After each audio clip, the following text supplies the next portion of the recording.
¿sí? Hay muchos libros, pero bueno, hay uno que es el de la cátedra, yo creo que está subido en el campus. Miren, por ejemplo, hay uno acá que dice, miren, Samsung SM, no leo las otras letritas. Ese Samsung no voy a poder ponerle el presente. ¿Me entienden, chicos? Porque no lo voy a tener en el... fíjense si por favor pueden poner en el Zoom su nombre y su apellido, ¿sí? Porque si no, no les voy a poder poner el presente. No sé si me hago entender. Por favor, para que no nos quede ninguna duda sobre el presente, por favor. ¿Sí? Entonces, el libro de vasculitis empieza hablando y dice, son una de las enfermedades en la medicina donde son más difíciles de diagnosticar y tratar. ¿Sí? Dice, las vasculitis sistémicas son una de las enfermedades en la medicina donde hay muchas, son tan difíciles de diagnosticar, así como tratar, ¿no? Entonces, se imaginan que de un día para el otro no vamos a tener un diagnóstico de vasculitis. Pueden simular o tienen tanta variedad de signos y de síntomas que muchas veces tenemos que hacer varios diagnósticos diferenciales hasta que llegamos a diagnosticar este tipo de enfermedades, ¿sí? Gracias por el aguante a los chicos que están con la cámara. Realmente los admiro, chicos, ya les dije, y muchísimas gracias. Muchas gracias. Entonces, imagínense ustedes que empieza con esto el libro de vasculitis, ¿sí? Entonces, ya de por sí tenemos un gran desafío diagnóstico y de tratamiento al enfrentarnos a este tipo de patologías, ¿no? Que para nada son difíciles de diagnosticar, por lo cual hay libros escritos cada una de ellas y cada una de las vasculitis a las cuales vamos a enfrentarnos y vamos a ir a diagnosticar, tienen escritos criterios diagnósticos. Imagínense ustedes el conjunto de signos y síntomas y datos del laboratorio y de los estudios complementarios que debemos tener para poder diagnosticarlas, por lo cual, como les dije, no son para nada sencillas poder realizar el diagnóstico de este tipo de enfermedades. ¿Sí? Entonces, vamos a decir que las vasculitis son trastornos heterogéneos que tienen en común la presencia de y la inflamación destructiva del interior de las paredes de los vasos. Esta inflamación destructiva del interior de la pared de los vasos puede ser por inflamación, por depósitos, por la presencia de granulomas, ¿sí? Ahora vamos a ver un poquito a qué se trata esta inflamación. Y lo otro que tienen que recordar es que son sistémicas, ¿sí? Son vasculitis sistémicas, por lo cual pueden afectar a una variedad heterogénea de órganos. A algunas les gustará ir más al pulmón, a otras al pulmón y al riñón, a otras les gustará más los grandes vasos, como la aorta, ¿sí? Ahora vamos a ver un poquito de qué se trata. A mí me encanta este tema, ustedes saben que yo los doy todos los años porque es un tema que me gusta mucho, más allá de la dificultad diagnóstica que tiene, ¿no? La verdad es que yo he visto muy pocos casos, les conté que no soy vintage, ya les dije, no soy vieja, pero la verdad que amo la medicina y está clarísimo, ¿no? Y en estos 22 años que me viene acompañando la medicina, he visto muy pocos casos de enfermedades vasculíticas, ¿sí? Primarias, ¿no? Hablamos de las primarias. Las secundarias son un poco más frecuentes porque las secundarias se asocian a otras enfermedades y es muy común que se asocie a lupus, por ejemplo, a lupus, a síndrome antifosfolipídico, a veces con un poquito de púrpura, con la microangiopatía, ¿sí? Pero pueden asociarse a otras enfermedades. Ahora, las primarias puras y son difíciles, son bastante difíciles, ¿sí? Eh, por lo cual, ustedes verán que, como dijimos, que son tan difíciles, la clasificación actual de vasculitis reconoce más de 20 formas de vasculitis primarias. Imagínense que, sumada a esas 20 formas de vasculitis primarias, tenemos que ver qué calibre de vaso está afectando, ¿sí? Por lo cual, vamos a tratar de hacer una clasificación un poco más escueta y tratar de hacer grupos de patologías y poder clasificarlas de esa forma, ¿sí? una de las primeras clasificaciones que tenemos de las vasculitis es agruparlas de acuerdo al tamaño del vaso que están afectando o de acuerdo al tamaño del vaso involucrado dentro de la enfermedad. Entonces,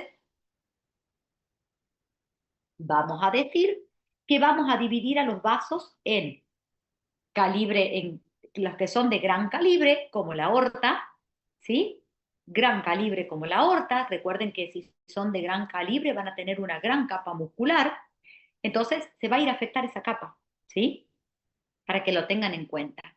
De ejemplo de una de gran calibre, el Takayasu, ¿sí? La enfermedad de Takayasu o la arteritis de la temporal. Ahora las vamos a ver a estas, ¿sí? Luego las de mediano calibre, como por ejemplo lo son la enfermedad de Kawasaki o la poliarteritis nodosa. Y luego vienen las de pequeño calibre, como lo son, por ejemplo, la poliangeitis microscópica, la granulomatosis de Weneger o, por ejemplo, el síndrome de Krauss-Strauss. Van a ver que estas, por ejemplo, esas tres que nombré al último, no solamente comparten el tamaño del vaso, sino que también comparten una situación del laboratorio, ¿sí? Que tienen positivos algunos anticuerpos y las separamos porque tienen anticuerpos ANCA positivos. Ahora lo vamos a ver en un ratito, no se vuelvan locos, ¿sí? Pero una...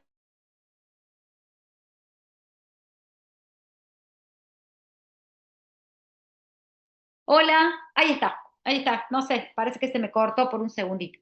Ahí está. Entonces, clasificación más grande y más fácil que podemos hacer, clasificación de acuerdo al tamaño del vaso. Recuerden que hoy vamos a clasificar las primarias. Las secundarias ustedes ya las conocen, hay muchas que ya conocen, ¿sí? Por lo cual vamos a ver las primarias, que son las más difíciles. Las secundarias son secundarias a otra enfermedad. ¿M? Entonces, como dijimos, por ejemplo, tamaño, los vasos que son de gran tamaño, los vasos que son de tamaño mediano o los vasos que son de tamaño pequeño, ¿sí?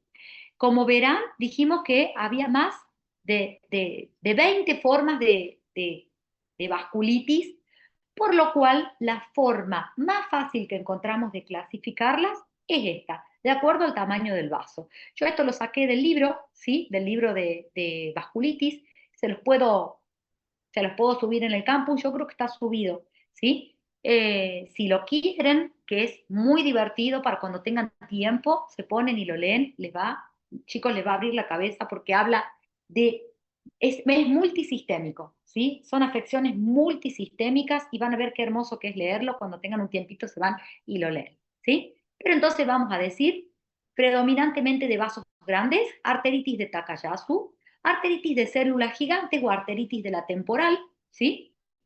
El síndrome de Cogan y la enfermedad de Behcet, ¿sí? Estas cuatro como más o menos las representantes de los vasos grandes, ¿sí? Que son unas de las más frecuentes y de las que sí o sí, por lo menos las características las tenemos que saber. Hay algunas que yo ya se las nombré, ¿se acuerdan que les nombré la clase pasada cuando vimos lupus? Yo les nombré que había una enfermedad que se llamaba enfermedad de Behcet, que daba úlceras orales y que teníamos que hacer diagnósticos diferenciales con una enfermedad infecciosa, ¿sí? Que es la sífilis, y con una vasculitis que es infrecuente, pero que hay, yo vi una en mi vida, un Behcet en mi vida, ¿sí? Que produce úlceras orales y úlceras genitales, ahora lo vamos a ver en un ratito, ¿sí? Las que afectan los vasos de pequeño, perdón, los vasos de mediano calibre, como lo son la poliarteritis nodosa, la enfermedad de Buerger, la enfermedad de Kawasaki, que es muy importante porque se dan los niños, ¿sí? Por lo cual esa por lo menos van a tener que saber algunas características porque es una de las pocas que se desarrolla en los niños, al igual que otra que también se desarrolla en los niños, que ustedes ya la conocen, porque la vieron con el doctor Campreger cuando vieron el módulo de hematología y que es la púrpura de Jolin-Hennon, ¿se acuerdan? También se puede dar en el adulto, pero tiene tiene un paso mucho más benévolo por el niño, ¿sí? Creo que a esa ya la habíamos visto. Y las angeitis o vasculitis primarias del sistema nervioso central, chicos, yo vi dos en mi vida, ¿sí? Se da mucho en pacientes jóvenes. Dos en mi vida vi de angeitis primarias del sistema nervioso central. Seguramente he visto más y nunca las he podido diagnosticar, ¿sí? No son tan fáciles de diagnosticar, ¿sí? Diagnosticadas por los tres criterios, vi dos en mi vida, ¿sí? Por suerte, porque no son de muy buena evolución. Luego tenemos las angeitis predominantemente de vasos pequeños que están mediadas por inmunocomplejos, ¿sí? Que serían el Gutt-Pasteur, le encanta ir al riñón, por ejemplo, el Gutt-Pasteur le encanta ir al riñón. También la pueden encontrar como enfermedad antimembrana basal del glomérulo porque tiene anticuerpos antimembrana basal del glomérulo.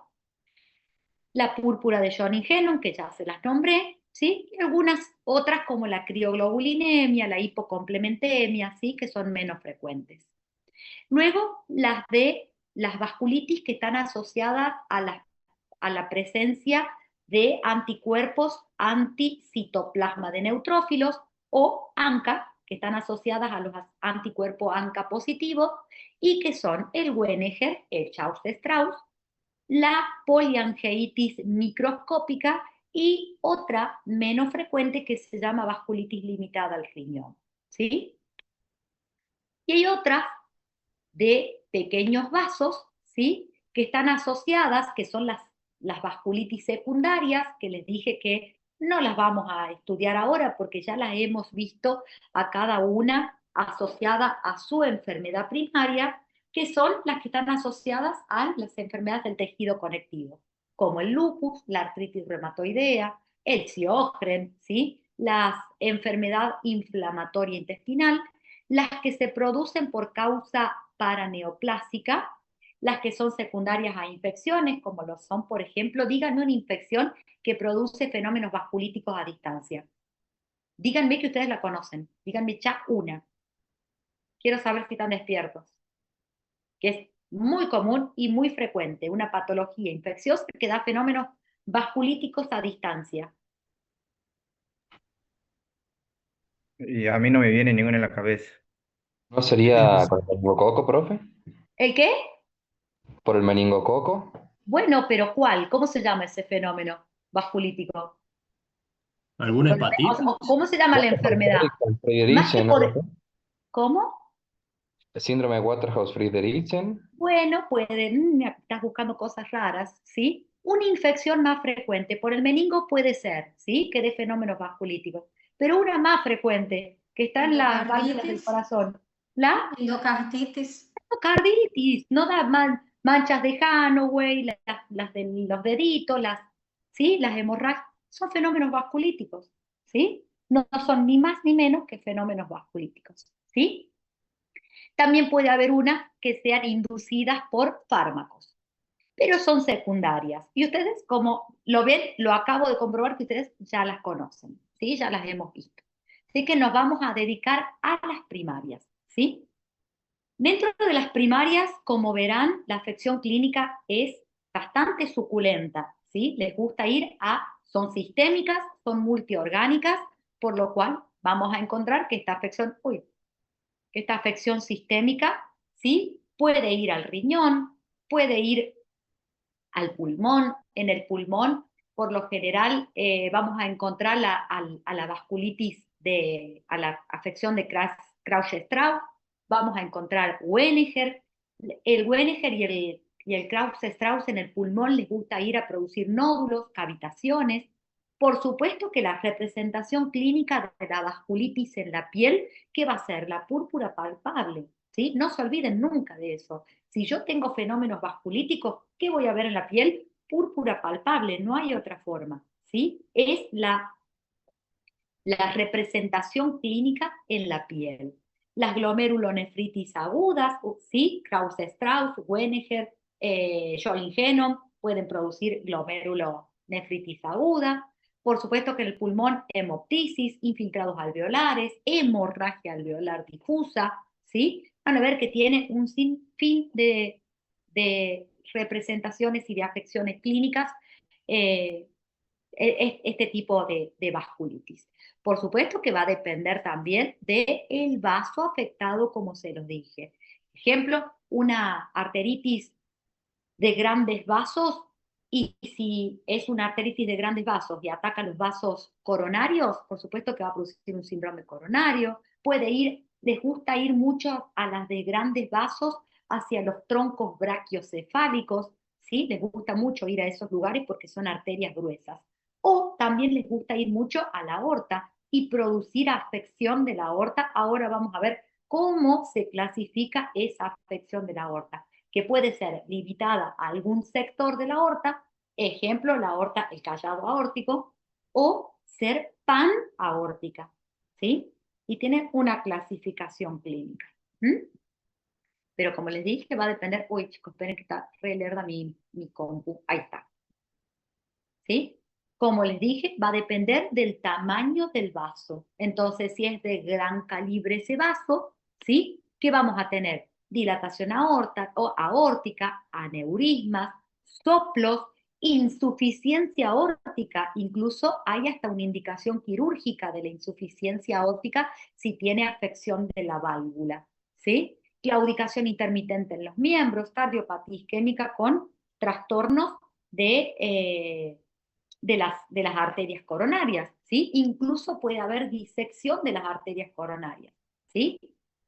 Una patología que te pone, si no te mató, te pone al borde de la muerte. No es tan fácil de tratar. Las de mediano calibre, que van a tener nódulos subcutáneos, úlceras, lívidos reticularis, que ya le hemos visto un montón de veces, gangrenas digitales, ¿sí? Gangrenas digitales, mono o polineuritis, y puede haber microaneurismas.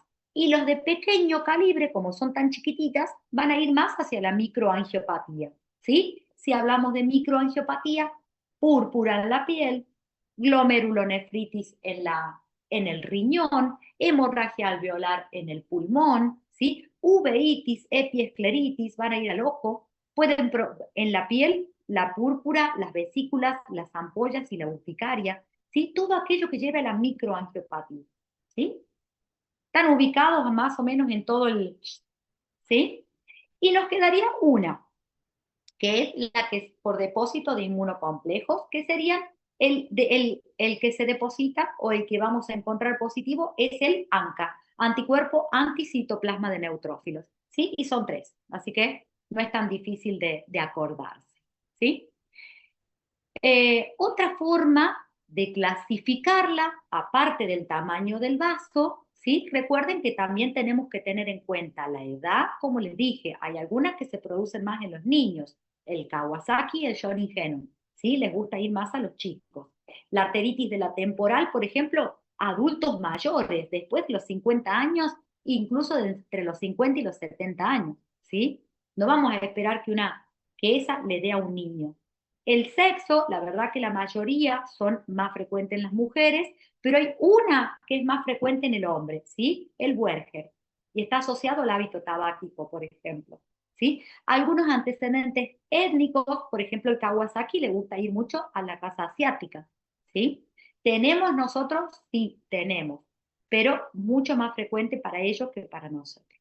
El patrón de afección orgánico, por ejemplo, si tenemos afección microangiopática, vamos a tener, como les dije, úlceras, glomerulonefritis, afección de la piel, afección del pulmón, ¿sí? Si son los vasos grandes, ¿qué afección vamos a tener? ¿Sí? Entonces la afección orgánica va a depender de eso. Y lo otro, si tenemos presencia de anticuerpos o no.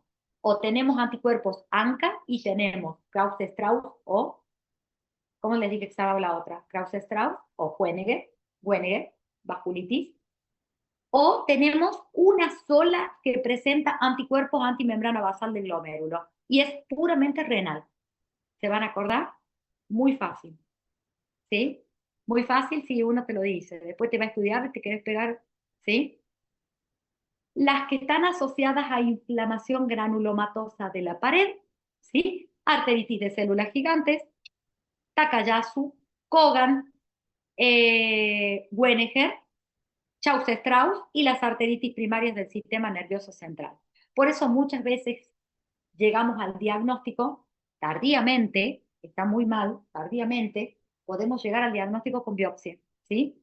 Haciendo biopsia del órgano o biopsia de la piel. Y bueno, como les dije, no son fáciles, son bastante difíciles de diagnosticar, ¿sí? Bueno, lo que les expliqué recién, de acuerdo a la edad y a la etnia, ¿qué van a ir a pensar? ¿Sí? De acuerdo a los antecedentes. Chicos, le dije mal recién, creo que se las dije mal, ¿no? Les dije Werger, cuando les dije que era más frecuente en el hombre. Por las dudas, la vuelvo a repetir, porque no sé si se los dije bien. Les dije tantas cosas, pero la más frecuente en el hombre, la única frecuente en el hombre, es la de Werger, ¿sí? Bueno, y el resto es más o menos lo que les estuve explicando recién, ¿sí? Bueno, vamos a ver algunas de todas estas, son muchas, pero vamos a tratar de dar un pantallazo general a cada una de ellas, ¿sí? Entonces, vamos a empezar por la arteritis de células gigantes. La arteritis de células gigantes la estudiamos juntas con la polimialgia reumática, ¿sí? Así que se describen juntas porque tienen procesos relacionados entre sí, ¿sí? Y epidemiológicamente son parecidas, ¿sí? Por lo cual se las estudia juntas por suerte, ¿sí? La arteritis de células gigantes es la más común, la vasculitis, la forma más común de vasculitis sistémica del adulto. Tiene varios sinónimos: arteritis de la temporal, arteritis craneal o arteritis granulomatosa. Como les dije, se da en pacientes siempre mayores de 50 años, tiene un pico alrededor de los 70 años, ¿sí?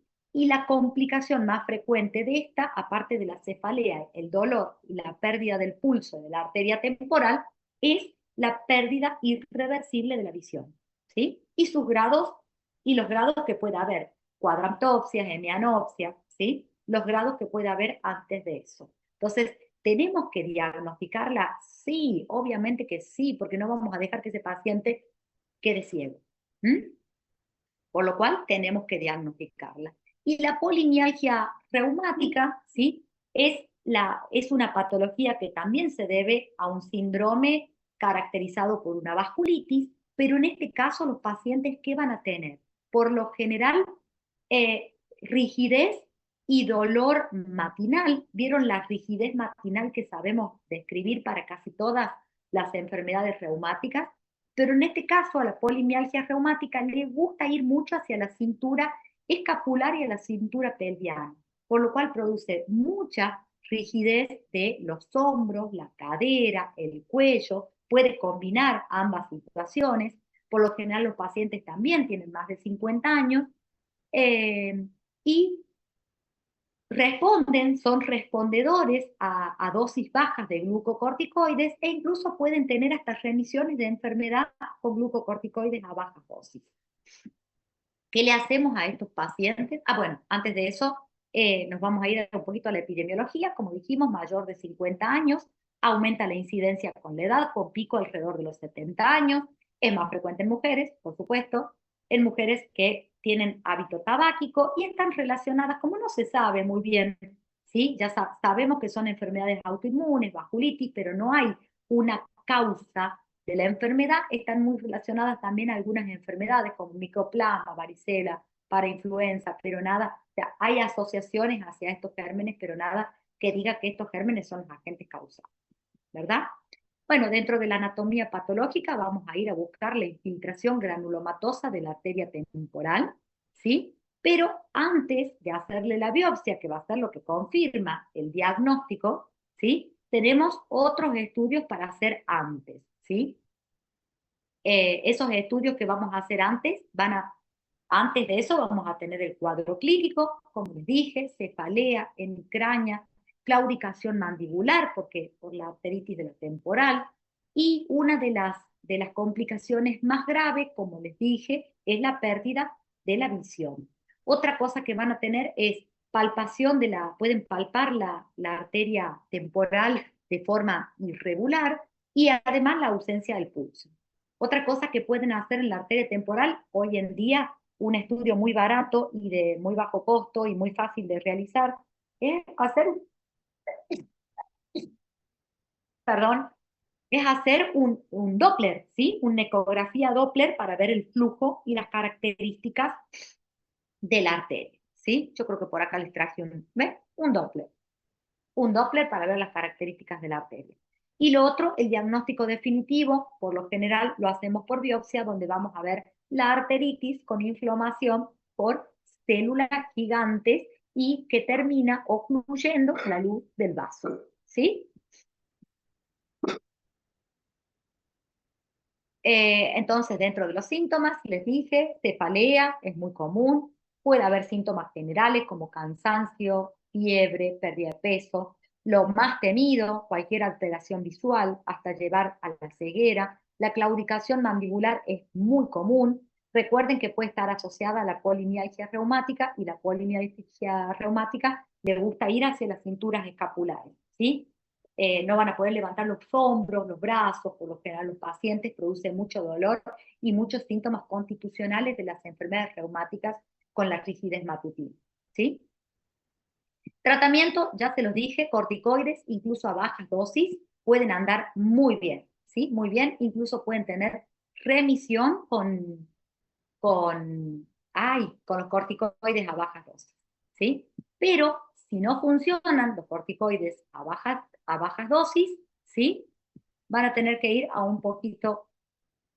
Se me trabó de nuevo, chicos. Es mi computadora. Aguanten. Ahí está.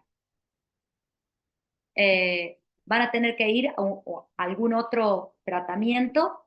También como coadyuvantes se pueden usar calcio, vitamina D, bifosfonatos, evitar cambios en el estilo de vida, tratar de evitar la progresión de las enfermedades asociadas como la osteopenia, ¿sí? La que se le dan a las mujeres, la osteopenia, y la osteoporosis, perdón chicos, no me salí, y la osteoporosis, ¿sí? Como tratamiento y reglas generales, como les dije, andan muy bien y responden muy bien a corticoides, ¿sí? Criterios diagnósticos, dentro de estos que vamos a tener presente, la edad de comienzo, siempre después de los 50 años, las alteraciones en la arteria temporal, puede haber eritrosedimentación elevada y confirmamos el diagnóstico lamentablemente con la biopsia.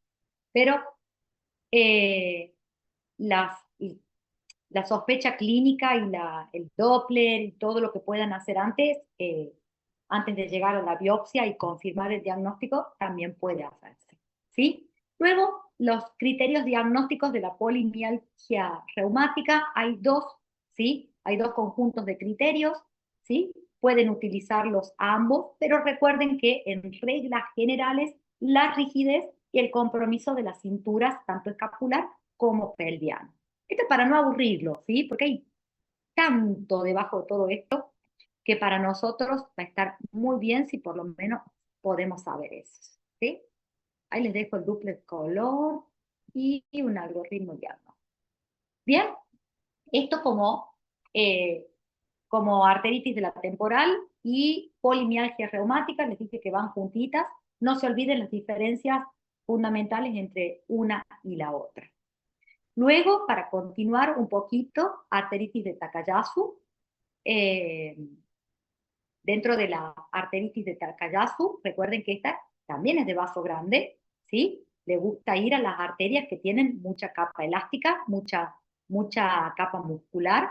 Entonces va a ir específicamente hacia la aorta y sus ramas principales. También va a ir hacia las arterias coronarias y las pulmonares. Un desastre, ¿sí? Un desastre. Así que vamos a ver un poquito de lo que va a producir esto, ¿sí?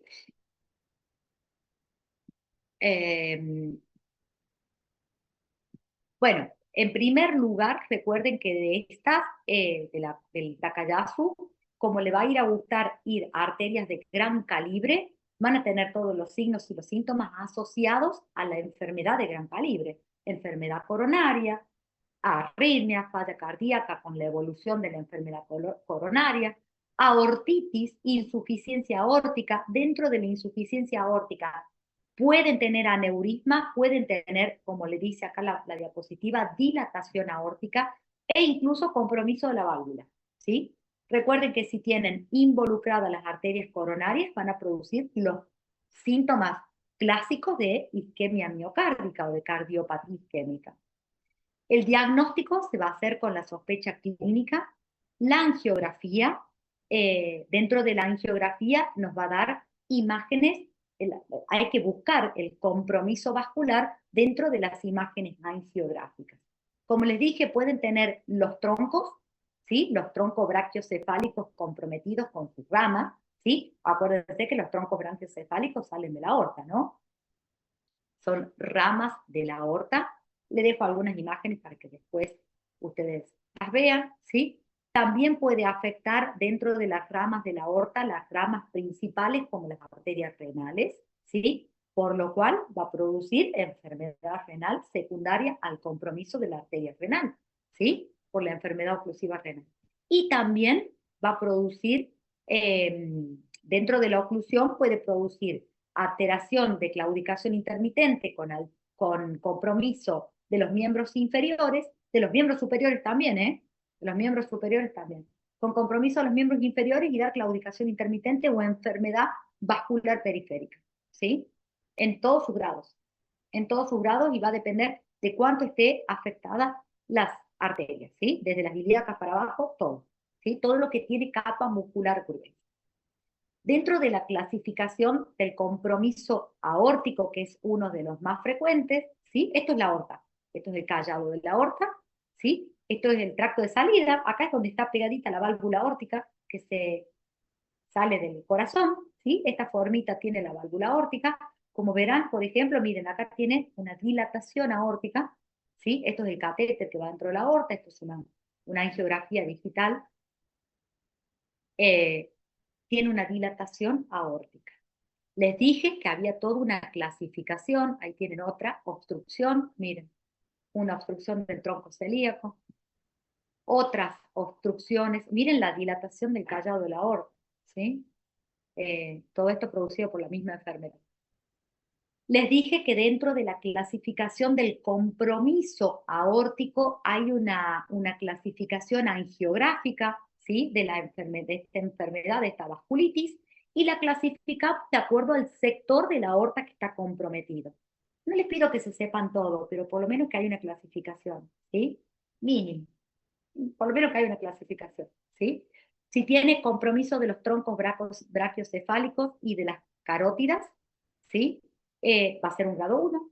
Si compromete los troncos y la aorta, el callado aórtico, un grado 2A. Si compromete el callado, los troncos y hasta la aorta torácica, un grado 2B. Si compromete la aorta torácica, las renales, hasta casi la bifurcación de las ilíacas, o sea, la arteria torácica, la aorta torácica, perdón chicos, la aorta torácica y la aorta abdominal va a ser un grado 3. Si compromete solo la aorta abdominal, recuerden que el compromiso de la aorta abdominal nos va a dar compromiso de las renales, ¿sí? Por lo cual ese paciente va a tener patología renal, ¿sí? Va a ser un grado 4 y la PAM, ¿se acuerdan? La PAN aórtica que va a tener compromiso de toda la aorta, ¿sí? Tanto la aorta de callado, la aorta torácica como la aorta abdominal, ¿sí? Este creo que va a ser el peor de todos, ¿sí? Esa es la clasificación angiográfica de los grados. Esto es lo mismo para que no se lo olviden, cómo lo clasificamos, ¿sí? Es la clasificación angiográfica. No hay otra forma de clasificar la patología, cuánto, hasta dónde, o la extensión, mejor dicho. No hay otra forma de diagnosticar la extensión de la patología que no sea angiográficamente, ¿sí? No hay otra forma, es el gol estándar. Bueno, clínicamente, ya se los dije, la mayoría de estas enfermedades se clasifican de acuerdo a criterios diagnósticos. Hay criterios diagnósticos 2000, si no me equivoco, no me acuerdo si son 2022 o 2023, ¿sí? Pero bueno, es más o menos lo que está escrito de la enfermedad de Takayasu, ¿sí? Que va a depender de la edad del paciente. Ya se me clavó, esperen chicos que mi computador es más lerdo, ahí está, ¿sí? Dentro de los criterios diagnósticos vamos a tener la edad de comienzo de los signos y del comienzo de la enfermedad del paciente, si hay claudicación de extremidades, el pulso braquial.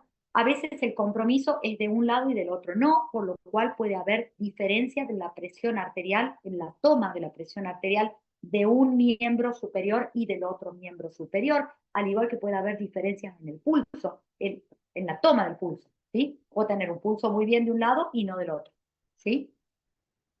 Soplos en las arterias subclavias o soplo aórtico. Si tengo soplo aórtico, recuerden, sí o sí tengo que hacer diagnóstico si hay insuficiencia aórtica o si hay aneurisma del callado de la aorta, ¿sí? No se olviden de eso.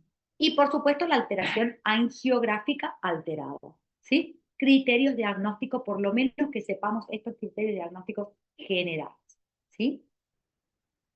Bueno, como vieron, hay varias cosas, ¿sí? Hay varias cosas.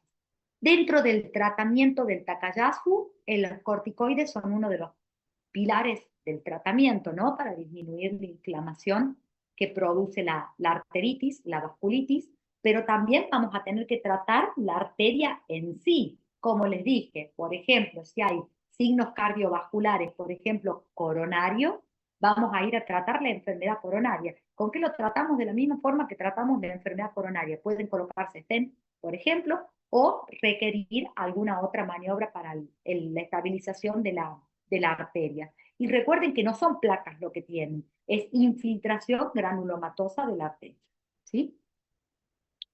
¿Qué más voy a contarles? Recuerden que si hay insuficiencia aórtica y necesitas reparación quirúrgica, se hará la reparación quirúrgica, la angioplastia de la arteria si es necesaria, o la angioplastia percutánea, ¿sí? No se hacen, no he visto ni he leído cirugías a cielo abierto, ¿sí? No he visto ni he leído cirugías a cielo abierto, ¿sí? Como les dije, bases del tratamiento, prednisona, o sea, corticoides, en los pacientes que tienen actividad crónica y los esteroides no logran frenar la progresión de la enfermedad, pueden darse inmunosupresores. Dentro de los inmunosupresores tenemos, como ya les dije, el agua bendita, ¿sí? El agua bendita sería el micofenolato, metotrexate, y dentro de los más complejos, ¿sí? Ciclofosfamida. Ustedes saben que micofenolato, metotrexate pueden hacerse vía oral, micofenolato es solamente vía oral, metotrexate puede hacerse vía oral, subcutáneo, y la ciclofosfamida solo endovenosa con todas las precauciones que debemos tener porque se pulsa el paciente con la ciclofosfamida y es un gran inmunosupresor y produce un abanico de efectos adversos. ¿Se acuerdan que se los conté la clase pasada? Hay estudios que están trabajando, ¿sí? Y que, bueno, va a depender de cada paciente que se sigue investigando la acción de los biológicos, ¿no? La acción de los biológicos como pilar del tratamiento que aún no hay una cantidad de estudios que demuestre su efectividad, ¿sí? Por lo cual se los dejo ahí un poquitito la ventana abierta, seguramente ustedes lo van a saber, yo no, ya no sé. Yo me voy a jubilar antes, chicos, así que ya no lo voy a tener que estudiar, ustedes sí. Yo me voy a jubilar antes porque estoy más cerca. Muy bien, ¿vamos bien hasta acá? Sí, ¿no es cierto? No está tan complejo, ¿verdad?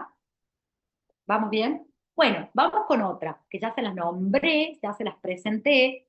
El Kogan, la verdad que no es una enfermedad común, ¿sí?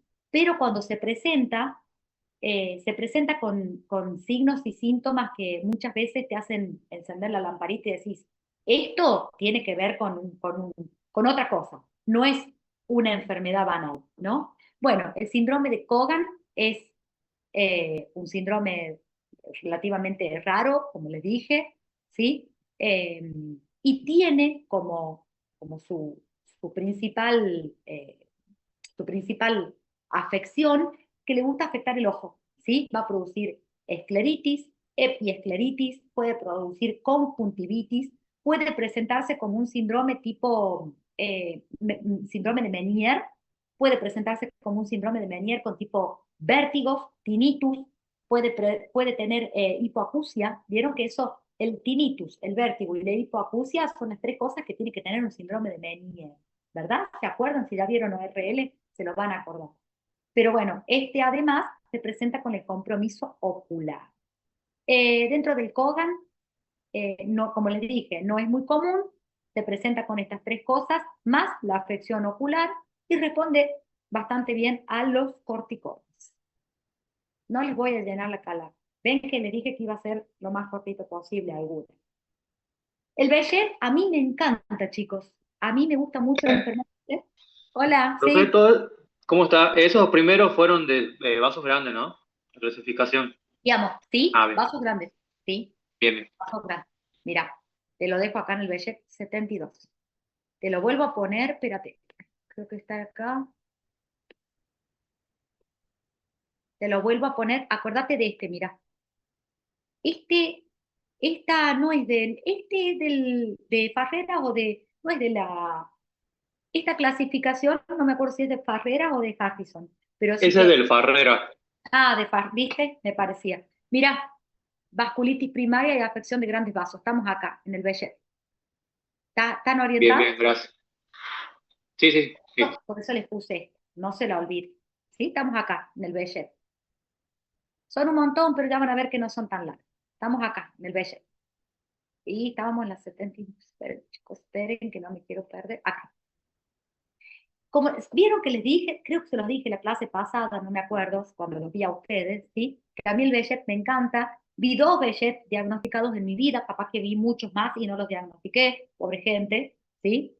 Pero el Behçet es como, sí, es como tan difícil, es tan simuladora y produce tantas cosas que a veces vos pensás en un montón de cosas antes y después recién llegás al diagnóstico de Behçet. Vamos a decir que es vasculitis de vaso grande, sistémica, crónica, recurrente, le gusta ir a cualquier, está clasificada dentro del vaso grande, pero puede ir a cualquier tamaño del vaso, tiene una gran afección mucocutánea y dentro de la afección mucocutánea recuerden la afección de las úlceras orales, incluso también úlceras genitales, afección ocular, articular, vascular, gastrointestinal y tiene una afección muy grave que es la afección neurológica, ¿sí? Cuando son de muy mal pronóstico también hacen una afección neurológica. La verdad que por eso me acuerdo tanto de esta enfermedad y la verdad que me acuerdo, me trae a la mente el paciente que tuve y la verdad que eso es lo que tanto me hace que al final la termine queriendo a la enfermedad. ¿Sí? Es tan fea que la termine queriendo. En el 100% de los pacientes se presentan con úlceras orales. Acuérdense lo que les digo siempre, siempre tengo que tener mi criterio o sea, saber qué diagnósticos diferenciales voy a pensar. Recuerden lo que les digo siempre, dentro de las enfermedades de colágeno reumatológicas, con úlceras orales, piensen en lupus, y dentro de las infecciosas, piensen en sífilis.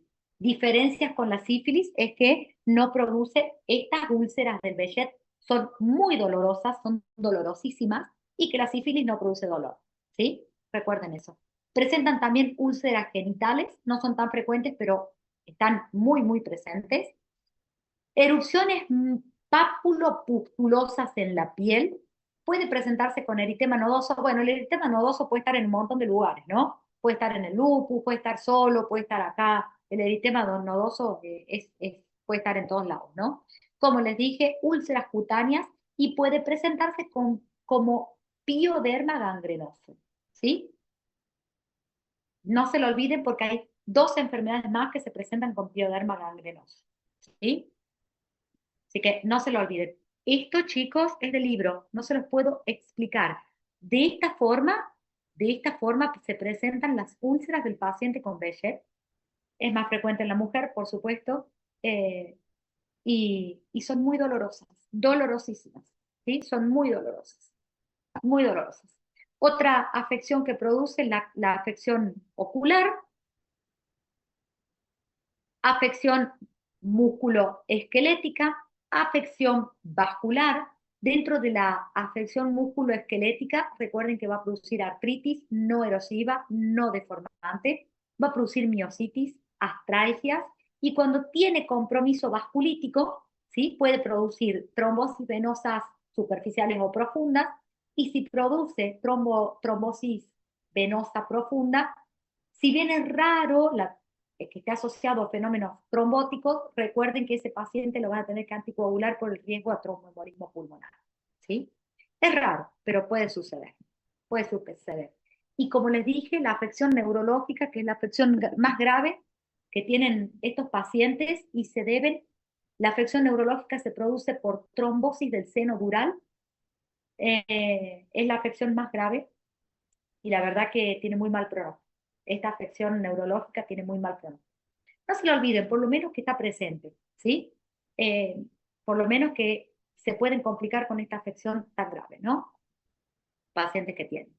Bueno, obviamente criterios diagnósticos, porque como toda enfermedad rara que es difícil de diagnosticar, tiene criterios diagnósticos, ¿sí? Uno de los criterios, úlceras orales recurrentes, 100% de los pacientes, úlceras genitales, perdón, afección ocular, uveitis, tanto anterior como posterior, que puede producirse, la vasculitis retiniana, no se lo olviden, la afección cutánea, que puede estar presente con el eritema nodoso, los nódulos y la afección cutánea que presentan estos pacientes. Y lo otro, hay una prueba que se realiza en estos pacientes que se llama prueba de Patergia, que es, no me acuerdo si se las traje, que es hacer como, ahí se las muestro, es con una agujita, ¿vieron con una agujita que tienen de 20G, que tiene la colita anaranjada? ¿Qué hacemos? Hacemos como un pinchacito, un pequeño microtrauma en la piel del antebrazo, ¿sí? Y se lee esa pápula que se produce, se lee a las 48 horas y se ve cuánto de la pápula ha producido en esas 48 horas. Este fenómeno está dentro de los criterios diagnósticos porque se producen estos pequeños traumatismos van a producir pequeñas zonas avasculares. Eh, este microtrauma va a producir estas lesiones y está dentro de los criterios diagnósticos, ¿sí? Bueno, tratamiento. No es tan fácil tratarlo porque tiene tan mala evolución que no es fácil tratarlo. La afección de la boca, la afección mucocutánea puede tratarse con colchicina, reduce la recurrencia de las úlceras tanto orales como genitales. Corticoides, por supuesto, como casi todas de estas, corticoides sistémicos. Aciatoprina como inmunosupresor. Pueden utilizarse también si hay afección grave y necesitamos producir una inmunosupresión fuerte, pulso de corticoides, pulso endovenoso de metilprednisolona, y luego ir hacia más inmunosupresores. Si no anduvo con acetioprina, puedo ir a micofenolato o puedo ir hacia ciclosporina. Luego, en los casos refractarios y severos, como por ejemplo los que tienen compromiso del sistema nervioso central, pueden hacerse biológicos como infliximab y algunos otros que pueden ser eficaces para el tratamiento de las complicaciones graves, como las complicaciones neurológicas, ¿sí? Son graves, son muy graves las complicaciones neurológicas que producen y son de muy mal pronóstico. Y muchas veces tampoco responden al tratamiento ni siquiera inmunosupresor o biológico, ¿sí? Por eso es una enfermedad de mala evolución, ¿no? Una enfermedad de mala evolución. Muy bien. Llegado hasta acá, vamos a ver ahora una serie de vasculitis, como se los dije, 83. Y nos vamos a ir acá. Me vuelvo para que se orienten, ¿sí? Nos vamos a ir acá, ¿sí? A las que son vasculitis las que están asociadas a las vasculitis con ANCA positivo, ¿sí? Ustedes me van a decir, ¿y por qué se pasó estas? Bueno, porque hay de estas vasculitis, algunas que ya vieron, yo se las voy a repetir, que son el Sjögren-Henon, por ejemplo, que ya la vieron las representantes de este grupo, y la enfermedad de Wood-Pasteur. El Wood-Pasteur lo vimos, si ustedes no, les voy a hacer memoria, si ustedes recuerdan, lo vimos cuando vimos renal, la última clase de riñón, ¿sí? Pero bueno, hoy se los voy a repetir.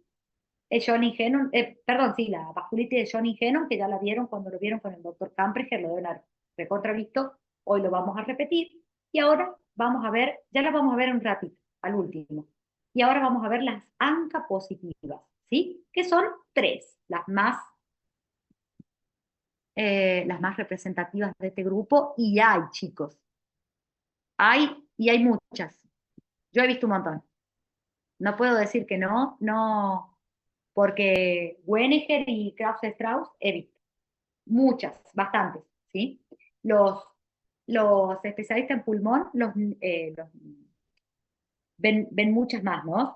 Los neumonólogos, que son quienes la tratan, junto con el reumatólogo, seguramente ven mucho más, ¿sí? Entonces, eh, estas vasculitis se van a asociar a la presencia de ANCA positivos más una asociación clínica, ¿no?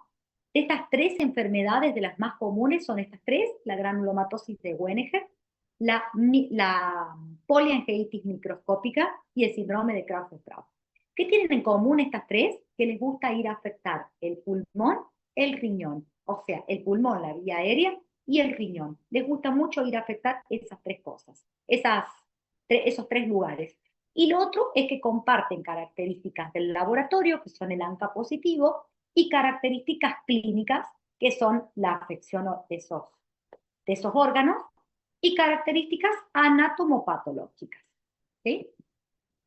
Entonces, ¿qué manifestaciones clínicas similares tienen? Es que son de pequeños vasos, van a ir hacia arteriolas, capilares y vénulas, comparten la lesión glomerular, como les dije, y dentro de la afección o de las que comparten en el laboratorio, comparten la positividad de estos anticuerpos que se llaman anticuerpos anticitoplasma de neutrófilo. Acá los tienen. Estos son microscopía eh, fluor. Vamos a hablar un poquitito de la granulomatosis de Weniger, que es una enfermedad vasculítica, necrosante, granulomatosa, que le gusta ir mucho a la vía aérea superior y a la vía aérea inferior, y también afectar los riñones, ¿sí? Y también afecta la parte renal. Entonces, dentro de las manifestaciones clínicas podemos tener dos fases, una fase inicial y una fase generalizada. Dentro de la fase inicial, por lo general, los pacientes consultan al especialista en nariz, garganta y oído, al ORL, ¿sí? Porque presentan nódulos, pueden presentar cavitaciones, pueden presentar úlceras, incluso destrucción del tabique nasal, ¿sí? Sinusitis, dentro de los síntomas que producen. Para luego pasar a una fase generalizada de su vasculitis, donde van a presentar la púrpura palpable, el daño alveolar y el daño renal. ¿Sí? Miren, afección de la boca, destrucción del tabique nasal, destrucción directamente del tabique nasal. También pueden tener signos y síntomas generales, ¿no? Fiebre, pérdidas de peso, ¿sí? Signos y síntomas constitucionales generales. Afección de la vía aérea superior, sinusitis, compromiso de senos, ¿ven? Sinusitis, otitis media, afección de la mucosa, ¿sí?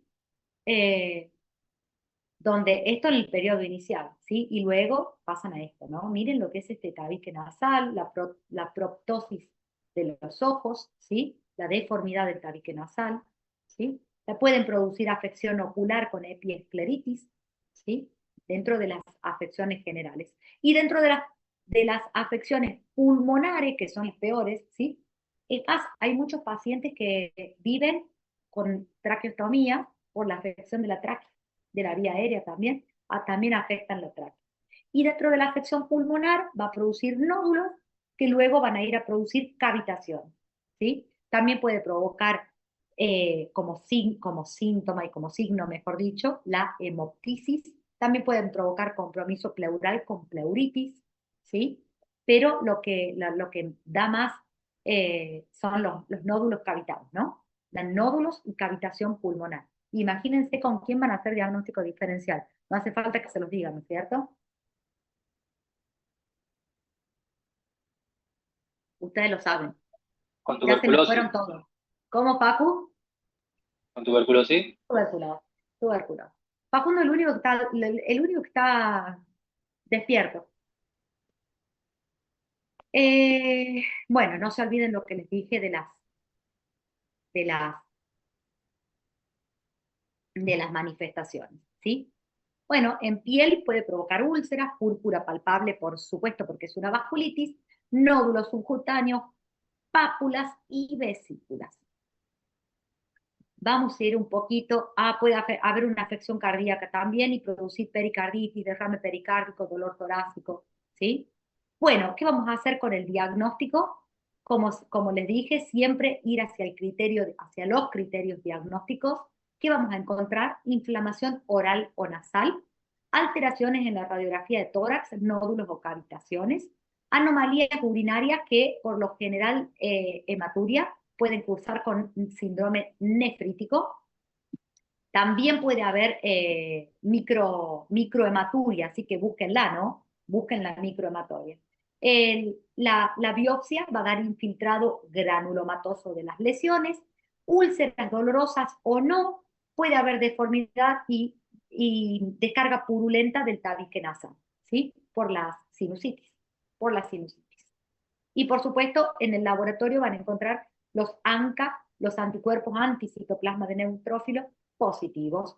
¿Qué vamos a ir a buscar entonces? Úlceras orales o nasales, alteraciones con nódulos cavitación o infiltrado migratorio en la radiografía de tórax, la hematuria o microhematuria o cilindros hemáticos en la orina.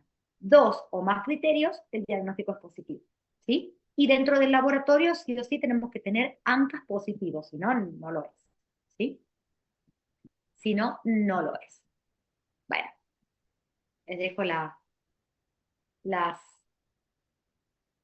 Bueno, ¿qué vamos a hacer con el tratamiento de estos pacientes? En la fase temprana, donde tienen afección de la vía aérea superior, podemos hacer glucocorticoides, comenzar con una dosis alta y luego disminuir la dosis del glucocorticoide, y como inmunosupresor podemos utilizar metotrexate. Recordar siempre que cuando usamos metotrexate hay que darle ácido fólico a los pacientes, no se lo olviden. Creo que no se los dije, ¿sí? ¿Qué otra cosa se puede usar? Ciclofosfamida como inmunosupresor potente, y si hay enfermedad severa, refractaria o recaída de enfermedad, se pueden utilizar o recaída de enfermedad, podemos usar pulso de glucocorticoides, pulsos de inmunosupresores, o incluso podemos ir hacia biológicos. Luego, el mantenimiento del tratamiento se puede hacer con dosis bajas de corticoides, prednisona menos de 10 miligramos diarios.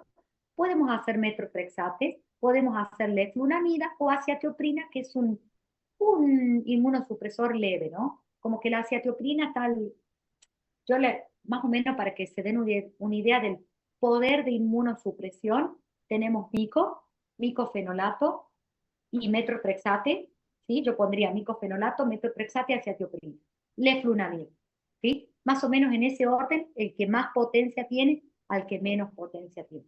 No sé si me hice entender, pero esto sería más o menos el tratamiento. A nadie los va a mandar a tratar una granulomatosis de Wiener, chicos, ¿sí? Muy bien. Poliangeitis microscópica. Seguimos en los mismos, ¿no? Estamos en estos tres, en los ANCA positivos. Vamos con la poliangeitis microscópica. Recuerden que ¿qué va a causar? Afección glomerular y compromiso pulmonar. Punto final. Esas dos cosas van a estar presentes en estas tres siempre. Me trabó la compu de nuevo, chicos. Ahí va. Entonces, ¿qué va a afectar? Lo mismo. Arteriolas, vénulas y capilares. Vamos a tener ANCA-C positivo, o sea, anticuerpos anticitoplasma de neutrófilos. Le gusta ir al pulmón y le gusta ir al riñón. También va a ir al tubo digestivo, a las mucosas, a la piel, ¿sí? Pero donde más le gusta ir es hacia riñón y pulmón, ¿sí? Riñón y pulmón. Dentro de la enfermedad pulmonar va a producir hemorragia alveolar difusa. Por supuesto que se va a presentar como hemoptisis, hipoxemia. A veces se puede presentar de forma muy aguda, Y recuerden que siempre la manifestación es la púrpura palpable, que lo vemos en la piel, ¿no? La púrpura palpable en la piel.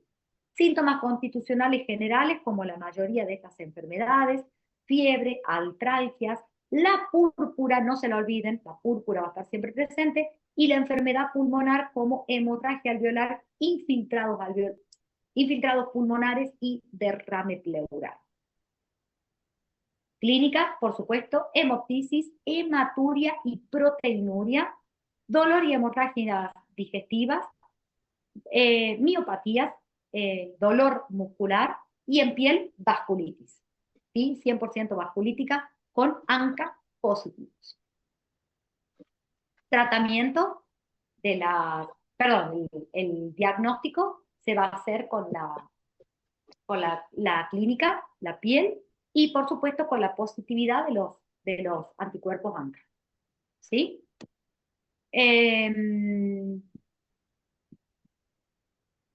Vamos a la última de este grupo, que es el síndrome de Krause-Strauss.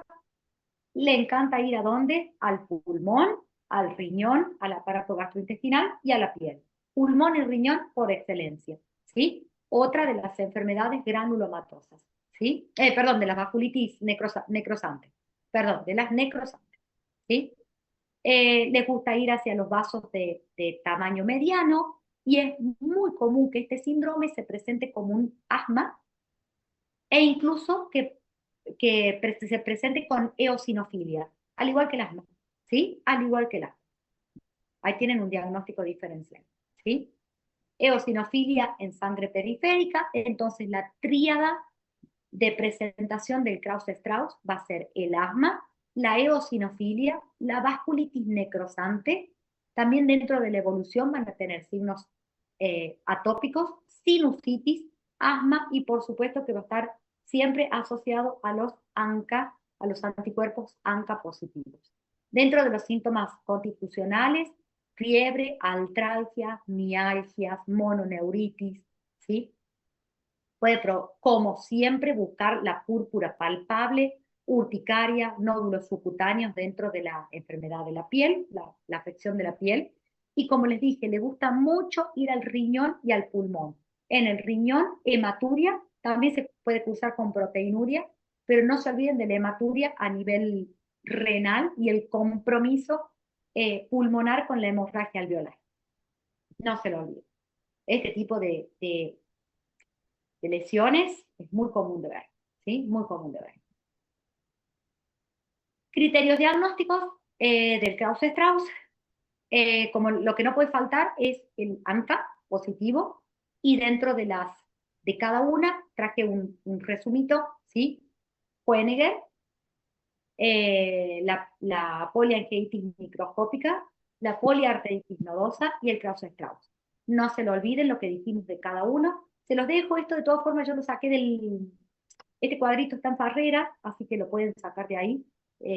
Yo lo copié de Farreras porque me pareció como para integrar, que no se olviden la afección que produce cada una de estas, ¿sí?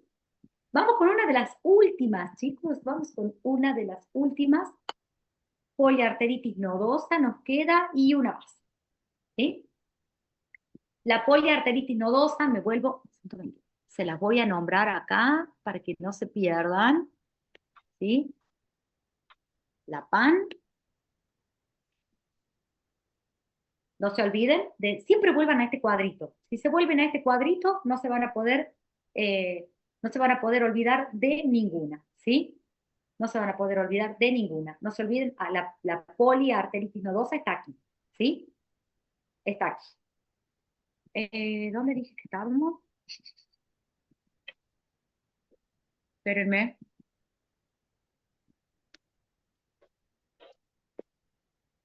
Espérenme, que yo... Acá está. Poliarteritis nodosa, vasculitis necrosante, también por supuesto sistémica, como todas, y le gusta ir a los vasos de mediano y pequeño calibre. Dentro de la PAM, recordar ¿qué es recordar como importante?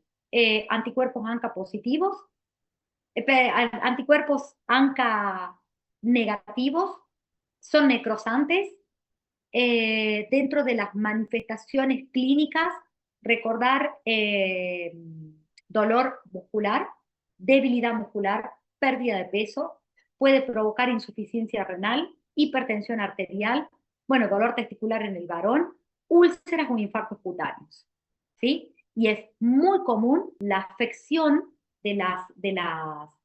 distal de los dedos de la mano, ¿sí? Estas lesiones son muy comunes y muy representativas de la PAM, de la poliarteritis nodosa, ¿sí? Las lesiones fisiopatológicas que va a producir son inflamación necrosante de los vasos. Por eso, a esta inflamación necrosante de los vasos, que le gusta ir a estos vasos de los miembros superiores, recuerden hacer diagnóstico diferencial con síndrome de Raynaud, ¿sí? Que no es necrosante, el Raynaud es por vasoconstricción. No va a haber necrosis de los vasos, no va a haber enfermedad necrosante en el síndrome de Raynaud. ¿Qué otra cosa pueden, no se tienen que olvidar de esta, que puede provocar en las arteriolas dilataciones aneurismáticas? Por eso la insuficiencia renal y la alteración renal por la dilatación aneurismática de los vasos renales.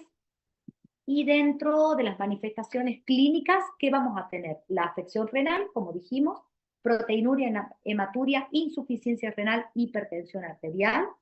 Como cuadrito, guárdense este, si quieren guardarse algo, ¿sí? La afección musculoesquelética con las artralgias, mialgias, la afección de las manos, no se lo olviden. La afección de las manos, más que todo cutánea, ¿no?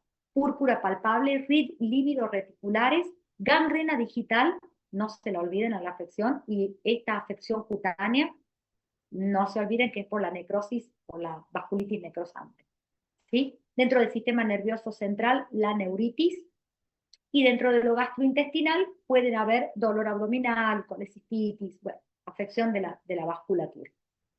Afección vasculítica. Tratamiento corticoides, ¿sí? Tratamiento corticoides, prednisona, primero se controla la enfermedad, después se ve si hay supresión rápida o supresión lenta de la enfermedad.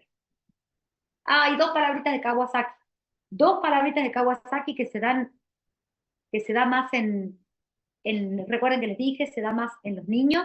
Dos palabritas, es una patología propia de la niñez, caracterizada por vasculitis sistémicas de pequeños y medianos vasos. Le gusta ir mucho a las arterias coronarias. ¿Quién no vio esto alguna vez? Ya hicieron pediatría.